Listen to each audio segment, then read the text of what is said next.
আমার প্রাণপ্রিয় কলিজার বন্ধুরা, তোমরা সবাই কেমন আছো? আশা করি তোমরা এই গরমে একটুও ভালো নাই। এই গরমে তোমাদের মনকে শীতল করতে আমি আনিতা চলে এসেছি নতুন একটি মজাদার গল্প নিয়ে।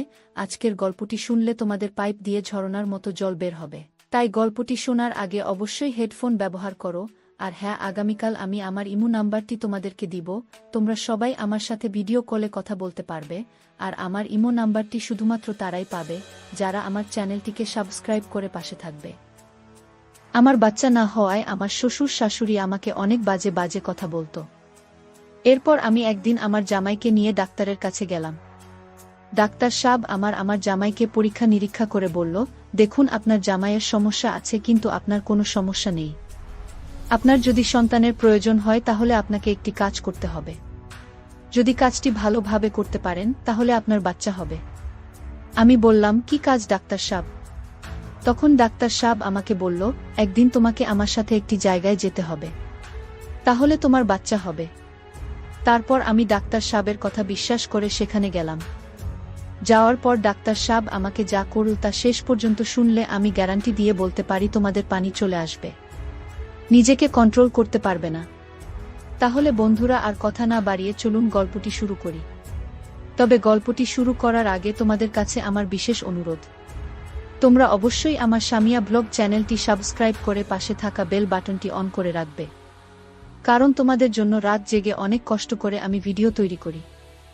বন্ধুরা, আমি তাসনিয়া তানিস তুলি। আমি দেখতে খুব সুন্দর ও লাবণ্যময়ী।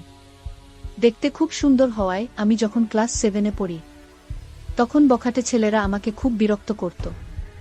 এই বখাটে ছেলেদের জন্য আমি বাড়ির বাইরে বের হতে পারতাম না, স্কুলে যেতে পারতাম না। সত্যি বলতে আমি এতটাই সুন্দরী ছিলাম যে কোনো ছেলে আমাকে একবার দেখলে মুখ ফিরাতে পারত না। আমার স্কুলের ছেলে বন্ধুরা আমাকে প্রায় সময় বলতো, তানিস, তোর যে চেহারা আর বডি, তোরে দেখলে তো আমাদেরই মাথা ঠিক থাকে না।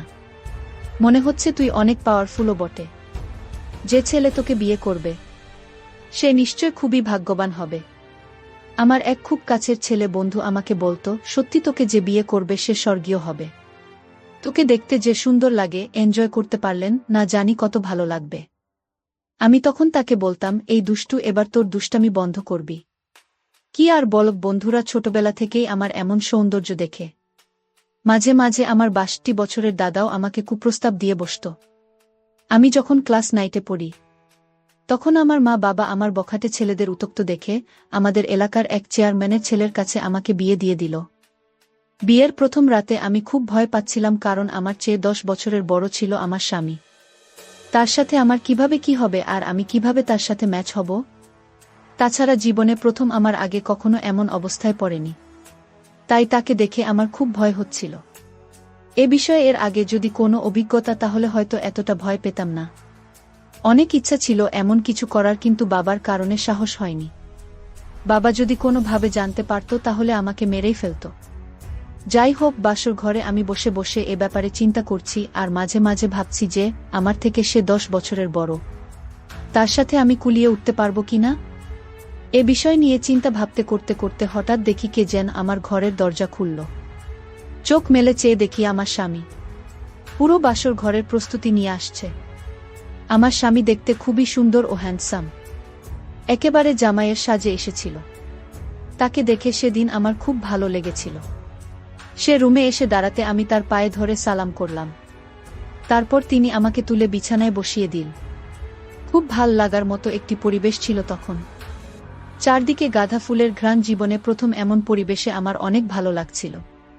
তার কিছুক্ষণ পর আমার স্বামী আমার সাথে বাসর ঘরের আনুষ্ঠানিকতা শুরু করল। প্রথমে তাকে দেখে ভয় হয়েছিল, কিন্তু পরে আস্তে আস্তে আমার ভয়টা কেটে গেল। সত্যি বলতে কি, তাকে দেখে আমি রকমটা ভেবেছিলাম, আসলে সে সেরকম না। তাকে দেখতে অনেক শক্তিশালী এবং হ্যান্ডসাম মনে হলেও তার ভিতরের দিকটা মোটেও শক্তিশালী ছিল না। তাই সেদিন তার সাথে আমার খুব বেশি হয় নাই। অবশ্য সেদিন রাতে অনেক গল্প করেছিলাম। আমরা গল্প করতে করে এভাবেই বাসর রাত আনন্দ করে আমাদের সময়টা পার করলাম। সেই রাতটি সত্যিকার অর্থে আমার জীবনের একটি স্মরণীয় রাত ছিল। খুবই মনোমুগ্ধকর রাত ছিল আমার জীবনে। আমরা সেই রাতে অনেক আনন্দ ফুর্তি করে আমাদের বাসর রাতের আনুষ্ঠানিকতা শেষ করলাম। এইভাবে আনন্দ ফুর্তির মাধ্যমে আমাদের দাম্পত্য জীবন চলতে লাগল। দেখতে দেখতে আমাদের দাম্পত্য জীবনের প্রায় 4 বছর হয়ে গেল। কিন্তু দুঃখের বিষয় হলো আমাদের এখন পর্যন্ত কোনো বাচ্চা কাচ্চার মুখ দেখা হলো না। আর এজন্য আমার জামাই মাঝে মাঝে খুব হতাশা ভোগ করত। আমি নিজেও হতাশ হয়ে পড়তাম। এরপর একদিন আমার জামাই আমাকে বলল, শোনো তানিজ, আমার মনে হয় কারো না কারো কোনো সমস্যা আছে। আর তা না হলে আমাদের বিয়ের 4 বছর হয়ে গেছে, এখনো কেন আমাদের বাচ্চা কাচ্চা হয় না? এক কাজ করো, চলো আমরা ভালো কোনো ডাক্তারের কাছে যাই, তাহলে হয়তো আমরা বাচ্চা কাচ্চার মুখ দেখতে পারব। আমি বললাম, ঠিক আছে, চলো তাহলে আমরা একটি ভালো ডাক্তারের কাছে যাই, গিয়ে আমাদের সমস্যার কথা বলি। পরের দিন আমি এবং আমার জামাই একজন ভালো ডাক্তারের কাছে গেলাম। শিলিগুড়ির খুব নামকরা ডাক্তার তিনি, তার প্রশংসা আছে অনেক। ডাক্তারের কাছে গিয়ে আমার সমস্যার কথা খুলে বললাম। ডাক্তার বাবু, আমার বিয়ে হয়েছে 4 বছর হয়েছে, কিন্তু আমার এখনো কোনো বাচ্চা হয় না। ডাক্তার বাবু, আমাদেরকে একটু ভালো করে পরীক্ষা করে দেখেন, কি সমস্যা, আমাদের কেন বাচ্চা হয় না? এরপর ডাক্তার সাহেব আমাদের দুজনকে পরীক্ষা করলেন। আমাদের দুজনকে পরীক্ষা করে ডাক্তার সাহেব বললেন, মিস তানিজ, আপনার স্বামীকে একটু বাইরে যেতে বলেন, আপনার সাথে আমার একটু পার্সোনাল কথা আছে। এরপর আমার স্বামীকে ডাক্তার সাহেব একটু বাইরে পাঠিয়ে দিলেন। এরপর ডাক্তার সাহেব আমাকে বললেন, মিস তানিজ, পরীক্ষার রিপোর্টে পরিষ্কার বোঝা যাচ্ছে আপনার কোনো সমস্যা নেই, কিন্তু সমস্যা আপনার জামাইয়ের। আর আপনার জামাইয়ের যে সমস্যা ধরা পড়েছে, আমার মনে হয় না যে আপনার কোনোদিন বাচ্চা হবে। আমার মনে হয় না যে আপনি কোন দিনও মা হতে পারবেন।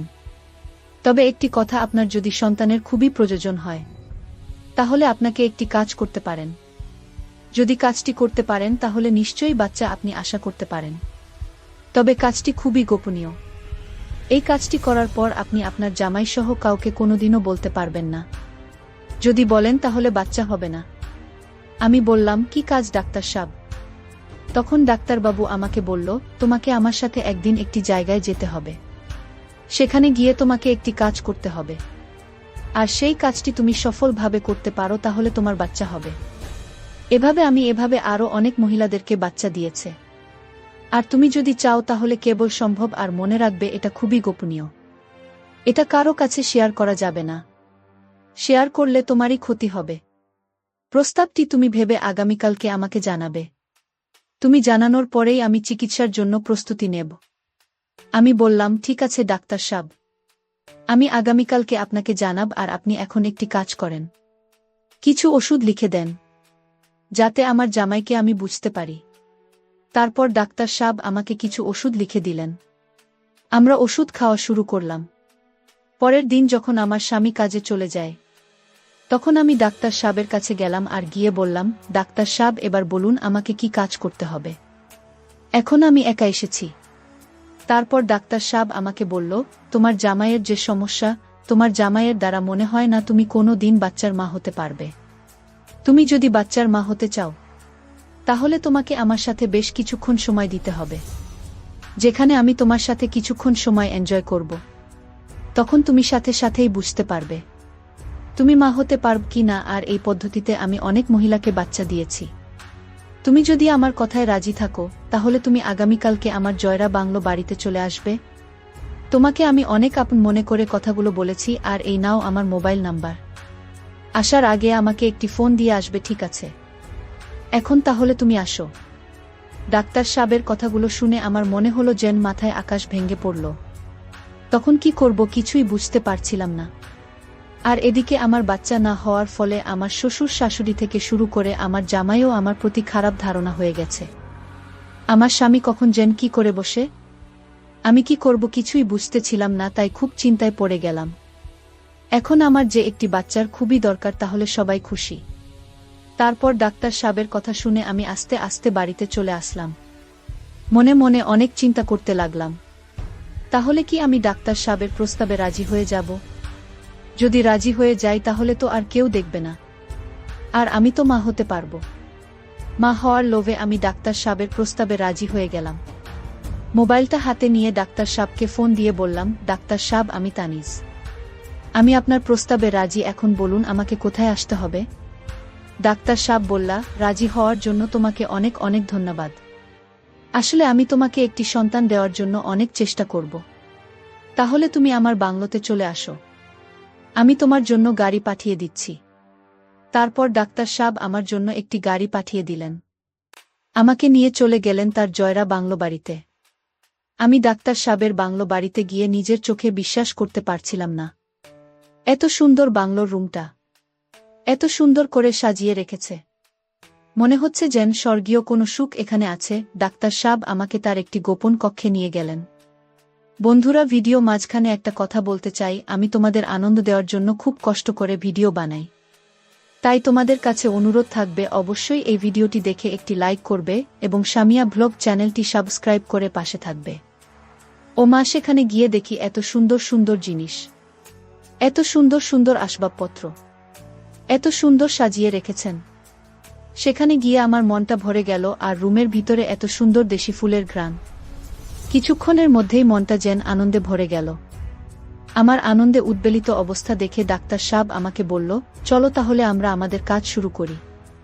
তারপর ডাক্তার সাহেব আমাকে তার ওখানে নিয়ে গেল এবং ডাক্তার সাহেব আমাকে বলল, তানিজ, এইখানে এই যে তোমার সামনে দেখো কিছু কোমল খাবার পানীয় আছে, এগুলো সব বিদেশি, তোমার জন্য বিদেশ থেকে অর্ডার দিয়ে এনেছি। এগুলো সব তোমার জন্য। প্রথমে তুমি এগুলো খাবে, খাওয়ার পর এই ট্যাবলেট খাবে, তাহলে দেখবে তোমার মধ্যে আলাদা একটা এনার্জি কাজ করছে। তারপর যদি তুমি আর আমি মিলে কাজ করি, তাহলে দেখবে 100% ভালো রেজাল্ট পাবে। আমি ডাক্তার সাহেবের কথা মতো এই ওষুধগুলো খেলাম। ওষুধগুলো খাওয়ার পরে ওই বিদেশি কোমল পানীয় খেলাম। খাওয়ার পরে দেখলাম আমার ভিতরে অন্য রকম কাজ করছে। মনে হচ্ছে যেন আমার ভিতরে ভিতরে চরমভাবে শক্তিশালী হয়ে উঠছে। আমার মন প্রাণে অন্য কিছু চাইছে। আমার গায়ে অন্যরকম ফিলিংসের কারণে কারো সঙ্গে নিতে চাইছে। ডাক্তার সাহেব আমার পরিস্থিতি বুঝতে পেরে ডাক্তার সাহেব আমাকে বলল, এই তো সময় হলো আমাদের কাজ করার। এখন যদি আমরা আমাদের কাজগুলো করতে পারি, তাহলে আশা করি 100% রেজাল্ট পাবে। এই বলে ডাক্তার সাহেব আমার সাথে এক ভিন্ন রকম আচরণে মেতে উঠল। ডাক্তার সাহেব যখন প্রথম কাজ শুরু করবে, তখন তার প্রস্তুতি দেখে আমি একটু ভয় পেয়ে গেলাম। তাকে দেখে আমার কাছে মনে হলো যেন বিদেশি কোনো এক পালোয়ান। প্রায় লাগাতার 2 ঘন্টা কাজ করার পর আমাদের মধ্যে স্বস্তি ফিরে পেলাম। কি ভয়ানক রূপ ডাক্তার সাহেবের! সেই দিন ডাক্তার সাহেব প্রায় সবকিছু লণ্ডভণ্ড করে দিয়েছিল। আর সেই দিন মূলত আমি অনেক শান্তি এবং সুখ পেয়েছিলাম, যা আমার জামাই 4 বছরেও দিতে পারিনি। এইভাবে আনন্দ করে আমি ডাক্তার সাহেবের ওখান থেকে বাসায় চলে আসলাম। 3 মাস পর আমি অনুভব করলাম আমি সন্তান সম্ভবা। তারপর আবার সেই ডাক্তার সাহেবের কাছে গেলাম। ডাক্তার সাহেব আমাকে পরীক্ষা করে দেখল আমার একটি নয় 2টি বাচ্চা। ডাক্তার সাহেব রিপোর্টটি হাতে নিয়ে আমাকে হাসতে হাসতে বলল, তানিজ সুখবর আছে। আমি বললাম, কি ডাক্তার সাহেব? ডাক্তার সাহেব বলল, তোমার তো একটি নয় 2টি বাচ্চা হবে, তোমাকে তো তোমার ডাবল মিষ্টি খাওয়াতে হবে। আমি বললাম, ডাক্তার সাহেব, মিষ্টি তো আপনি আমাকে খাওয়াবেন, সবই তো আপনারই জন্যই সম্ভব হয়েছে, আর কি খেল দেখালেন। আমার জামাই 4 বছরে একটি দিতে পারল না, আর আপনি একদিনেই 2টি দিলেন। আপনি তো স্যার ডাবল সেঞ্চুরিও করে ফেললেন। এখন আপনি আমাকে মিষ্টি খাওয়ান। তারপর ডাক্তার সাহেব আমাকে রেস্টুরেন্টে নিয়ে মিষ্টি খাইয়ে আমাকে বিদায় করলেন, আর আমি বাড়ি চলে আসলাম। তারপর নির্দিষ্ট সময়ে আমার কোল উজাড় করে 2টি সন্তান হল, একটি মেয়ে আর একটি ছেলে। সন্তান পেয়ে আমার শ্বশুর, শাশুড়ি, জামাই এবং জামাইয়ের আত্মীয় স্বজন সবাই খুশি হল। তারপর যখনই আমার বাচ্চা প্রয়োজন হতো, তখনই ডাক্তার সাহেবের কাছে যেতাম। ডাক্তার সাহেব কাজ করে দিত আর আমার বাচ্চা হতো। এইভাবে এখন আমি 4 সন্তানের জননী।